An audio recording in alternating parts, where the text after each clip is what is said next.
Hier is het schroeversarkje van Ring van der Velde. En hier weer van het Zimmer in Peloft Pake Sietse. Ik zal even praten met Frederik Smink. Die speelt die prachtige rol van Pake Sietse. Want in deze kaarroute sjuggen we even waarom naar 3 toppers van het alroende seizoen. En dit binnen die toppers. Fotografen echtpaar Johan en Wilma van der Brug fotograferen oud-medewerkers van psychiatrisch ziekenhuis Grut Lankum in Friese. Echt een mooi verhaal. Gospelster Madeleine Bel treden roen op in de provincie op met Frieske koren. Dolf de Vries bracht ze bij elkaar. En Pake ziet ze dus in de bewerking van Steven Sterk. Het wie een publieksknaller. 10.000 mensen zeggen dit stuk op een veenhoop. Heb je daar een vergunning van?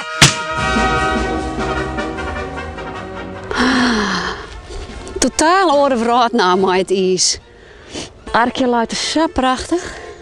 Oh, daar is Frederik. Frederik! Joehoe!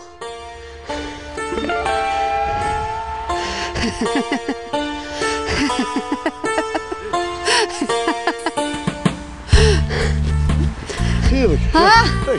Dit zeggen we net in de voorstelling. Nee, dat zegt net. Nee, dat zeggen wij wel. Doen we hier repeteren in augustus. Eerst hebben we gerepeteerd in Drachten, in de lokaal. En toen later hier in augustus op locatie zelfs. Ja. En toen zegt het wel prachtig, hè? En dan willen ze hier later maar zo'n grote tribune ontbouwen. Ja, en dan weer het uitsluiten vanzelf.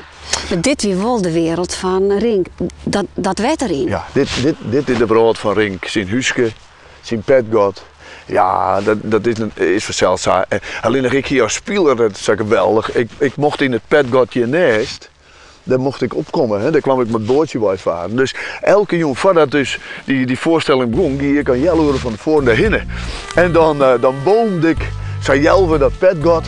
En dan wie ik midden in de wereld van Rink. Tussen de wetterlelies en de visken die daar wat sprongen en dat soort dingen meer.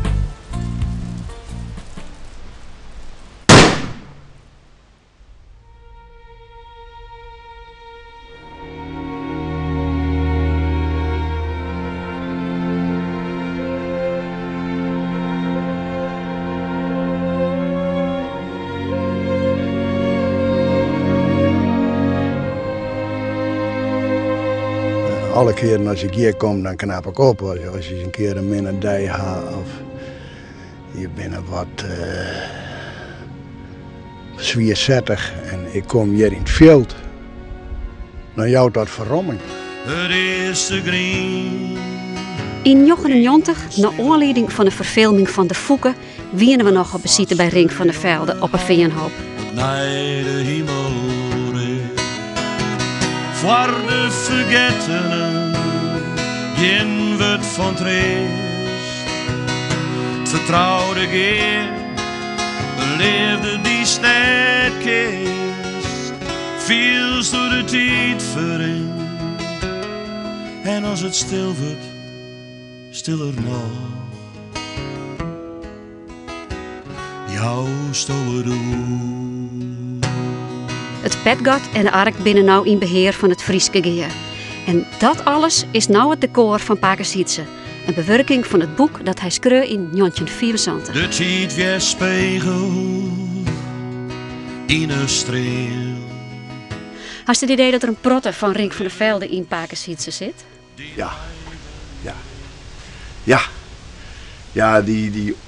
Ja, die obsessieve drang naar zijn eigen paard gaan willen, ja, dat zit. Ik denk dat ik in Ring van der Velde zie het. Sipke, hier ken we schopje. Wat ken ik? Schopje. Skopje? Dan leer je hem langer niet meer. Nou, zo. Zo, dit zo. Hé? Dan begin je erachter. Nou, doe. Er zijn heel veel elementen in, van hoe er nou de natuur shot, hoe er Rink mocht zelf graag jaaien, visje. Een beetje die stroperachtige kant zitten we wat om. En dan even wat uit de natuur plokje en dat lekker kleermaatje van vrienden. Dat vond ik heel aardig trouwens. Dat heb ik de meeste daar lezen. Oh, Gurbe, dat is het redden, jongen. Jeetje. Dag. Goeiedag. Goeiedag. Hij is al wat in. Nou, ik heb er wat broodjes warm vlees indrukt. Dus, niet druk? Of waar je heen? In Smellingeloon is het Rink van de Velde hier. De gelegenheid voor dit Ieperloft-project. Een idee dat het publiek bot oorspreekt. Want in de vaarverkeer binnen er al zo'n 1000 kaarten verkocht. En als je dan nog een paar storen oer hebt, is er ik nog wel een flauwbiet in stijl. Gleur in de delen.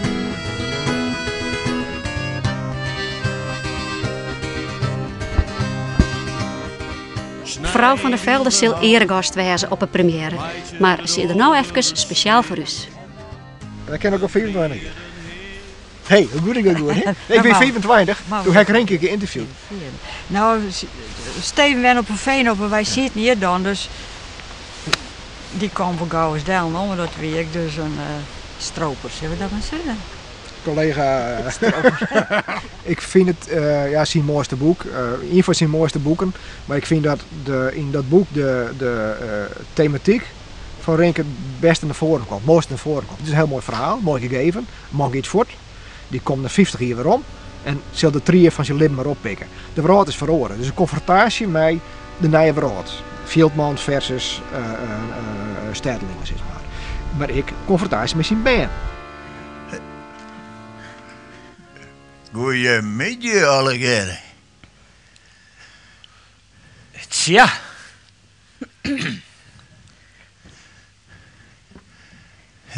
Goeie! Heid. Oh. Wij zijn bang van jou. En de confrontatie met de mensen, de regelzucht, zeg maar. De injeling in een massa. Die smietlinnen gaat erbij. Die smietlinnen, die bloedtellen, ik zet daar nog een smietlinnen uit en oppakken. Jo, had geen sisserskip op dit gebied. Oh nee? Oppakken, zo. Zo.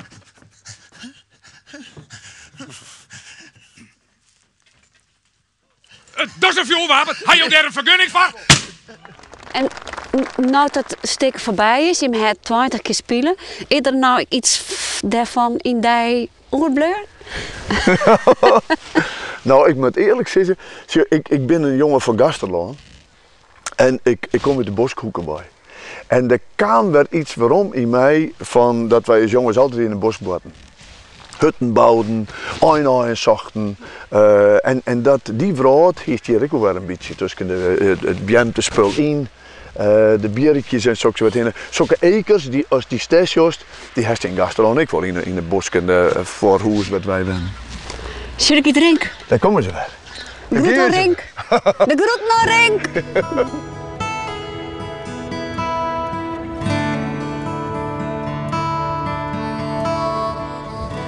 Ja, dit is Grut Lankum, de oud-psychiatrische inrichting in Frenscher. Wereldberoemd in Friesland. Haast 10 jaar staat het nou leeg. Het zal verbouwd worden tot appartementen. Nou kwamen fotografen echtpaar uit Frenscher dit jaar op het geweldige idee om oud-maaiwerkers van Grut Lankum te portretteren in het gebouw. Er kwam een expositie. Maar het is nog net klaar, want dit project had de mensen zo in de besnijing. Ze binnen nog altijd maar dwaande.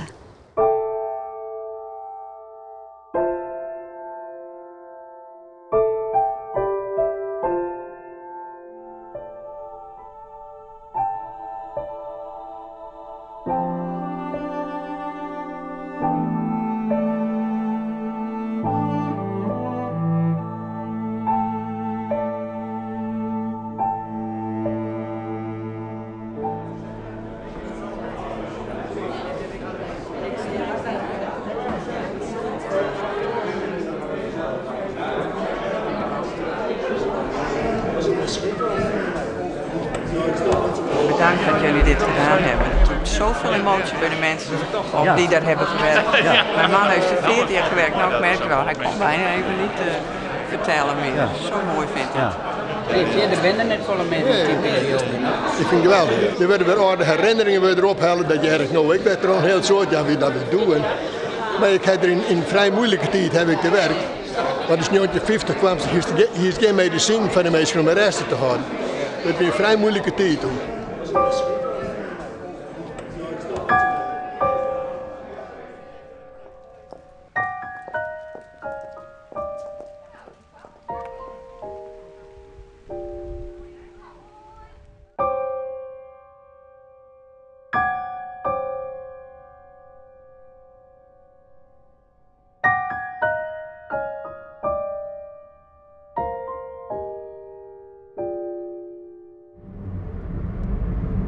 Jaap Haagsma. Hij woont al jaren op de Schelling. Hij was hoofdbroeder. Goedemorgen. Fijn dat jullie er zijn. Wilma van der Brug. Ja. Haast 100 jaar wie Grut-Lankum het centrum voor psychiatrische zorg in Friesland. Op dit stuit stiet het panel haast 10 jaar te vertutten is. Voor fotografen Johan en Wilma van der Brug een reden om wat met dit pan, maar vooral ik met de verhalen van Grut-Lankum te dwaan. De oude man waren ze dan druk bezig met het verstlezen van ex-werknemers van dit oord. Dit resulteerde in een serie indringende portretten. Op deze plek heb ik heel lang het kantoor gehad. U heeft hier het kantoor gehad? Ja. Op deze plek. Hier was de röntgenkamer. Allemaal. Ja. Zie het eerste wat altijd bij mij binnenkomt als ik dan kom, dan denk je aan alle suïcides die je in de loop der jaren overal meegemaakt hebt. Nou, dat blijft je altijd bij. Ja. Maar ik kan me wel voorstellen, als je hier zo lang gewerkt hebt, dat is een heel deel van je leven. Het is een heel groot deel van je leven. Ja.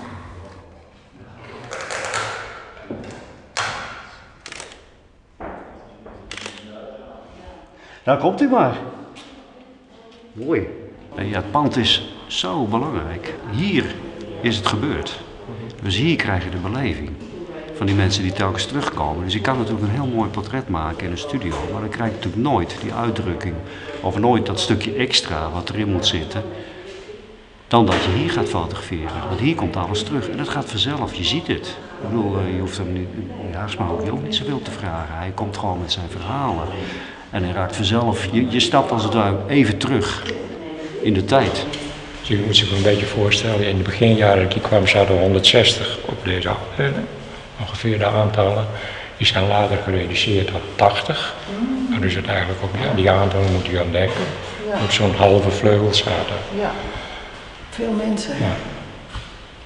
Zie, de verhalen, die zijn natuurlijk heel mooi en boeiend. Maar daar doen we aan niet zoveel mee in die zin. Want die verhalen zijn gewoon een soort fundament om dus gewoon de foto duidelijk te maken. Zonder die verhalen kan je niet fotograferen.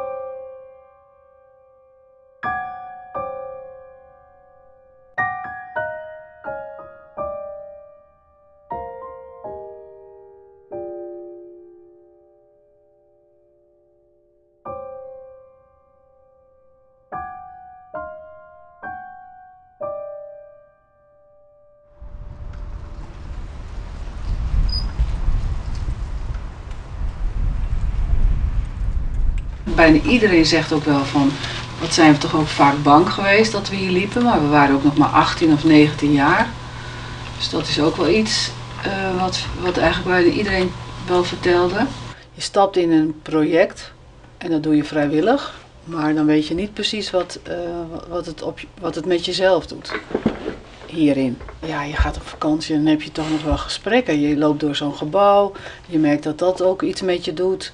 Nou, dat stop je niet zomaar even in een koffertje en die laat je thuis. Dat neem je toch wel mee.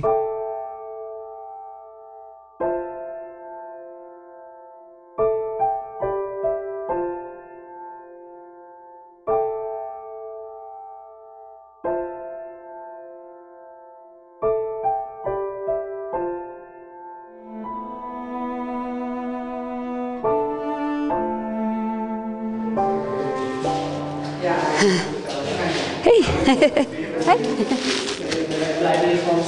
Hallo? Johan en Wilma van der Brug binnen wegens groot succes van dit project nog altijd dwaande maar de portretten. Er komt een vervolgexpositie en misschien wel een fotoboek. Mevrouw Stegeman en haar dochter Lina Haagsma binnen Joertombar. Beide werken ze een heel leven op Grut-Lankum. Ontbijt weer te kiezen. Nou, dit is een nieuwe keuken. Het gebouw staat ongeveer 10 jaar leeg en het wordt nu verbouwd voor appartementen. Zo'n hier Wenny Wollen? Nooit. Nee hoor. Nee, echt. Ja, hij zegt nooit. Dat kun je ook zeggen. Ja. Nee. Waarom niet? Nou, ja, ik weet niet. Het gebouw heeft toch, ondanks dat het totaal verandert en dat het een hele andere invalshoek krijgt natuurlijk. Maar toch, het zit er wel. En Het verleden, zeg maar. Er hangen hier wel allerlei verhalen. En dat is denk ik ook wel zo. Want dat hebben we ook wel eens een keer gezegd. En toen liepen we hier met een verpleegkundige. En toen was het heel stil. Heel mooi weer. Heel stil. En dat zeiden wij. Maar hij zegt, nee hoor, het is hier helemaal niet stil. Ik hoor alle geluiden. En dan kan ik me voorstellen dat je dan niet hier wilt wonen. Maar ik weet het niet. Zo'n Jim als oud-maaiwerkers van Grut Lankum hier wennie willen? Nou, ik heb er wel eens aan gedacht. Hè, want ik werk hier nu 35 jaar. In de psychiatrie. En het is een verschrikkelijk mooi gebouw en een mooie omgeving. Maar er is zoveel leed en zoveel verdriet geweest. En zoveel nare dingen. Maar er zijn ook heel veel mooie dingen gebeurd. De patiënten die hier woonden, en deze groep, die vonden het prachtig om hier te verblijven. En ja, als dit gebouw kon praten, dan was het niet best. En dan nou uw derde topper van dit seizoen. De reportage over Madeleine Bell. Want hier in Toppenhuizen werd het Dolf de Vries, jazzmuzikant en producent. En hij bracht die fantastische gospelzongeres hier naar Friesland om op te treden te jaren met koren. Ik ga naar Dolf. We zien eerst even naar de reportage. Right now, ladies and gentlemen, A Little Darling. The name of the song is I'm Gonna Make You Love Me, and the name of the singer, here she comes singing for you right now, it's Miss Madeleine Bell. Every minute, every hour, I'm gonna shower you with love and affection. Look out, it's coming in your direction. Madeleine Bell is zo'n de jaren 60 een groot hit in Amerika met gospel, pop en soul. Als studiosjongeres heeft ze onder andere werken met Joe Cocker, de Rolling Stones en Elton John. En nu is hij in Friesland voor de Choral Concert Tour.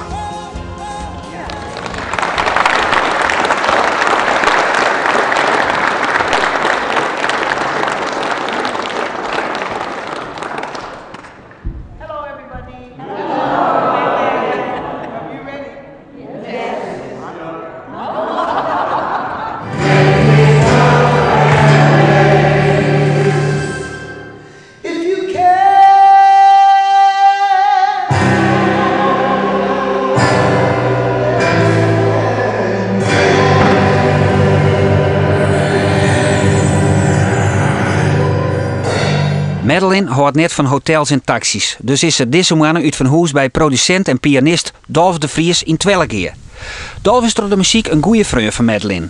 Hij had haar in Friesland hellen om met verskate Frieske koren in kerken op te treden.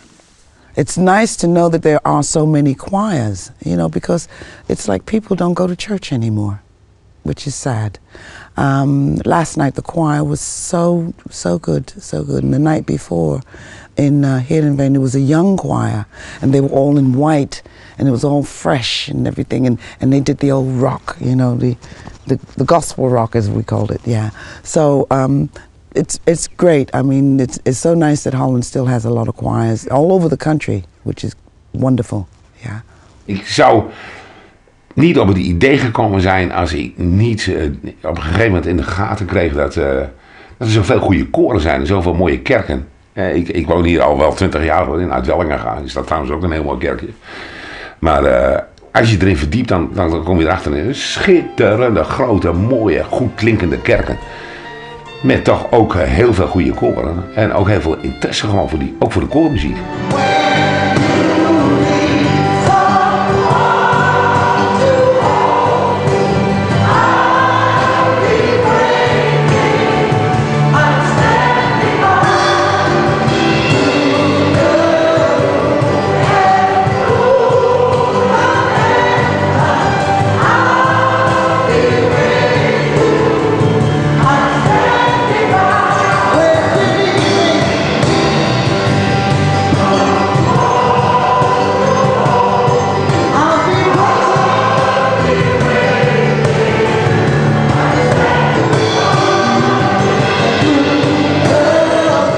Verschil net te groot tussen de koren en Madeleine? Nee, dat past namelijk bij elkaar. Voor bepaalde stukken past dat gewoon perfect bij elkaar. Want het is namelijk een Madeleine die dan de lead heeft.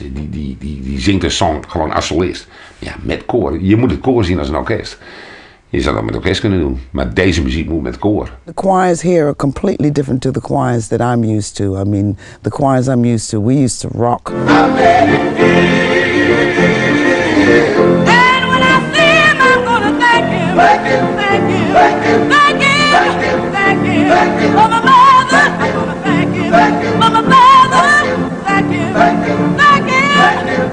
We had drums and tambourine and piano and Hammond organ and bass and everything, you know, and I mean, everybody would be up dancing and everything. But for me, for Holland, I think it's brilliant that you have such an interest, and to see young people in the choir as well, which is very good.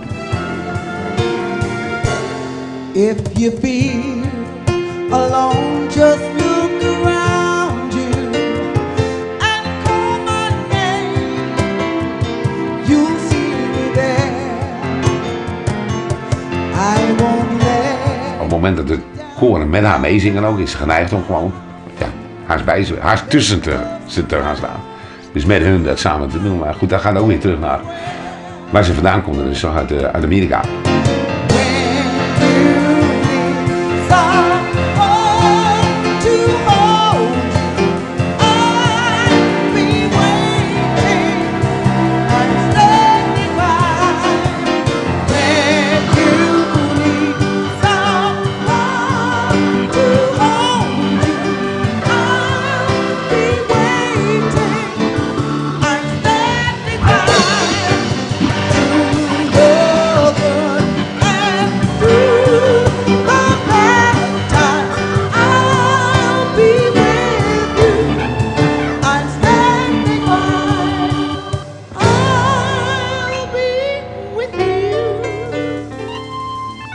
I'm standing by.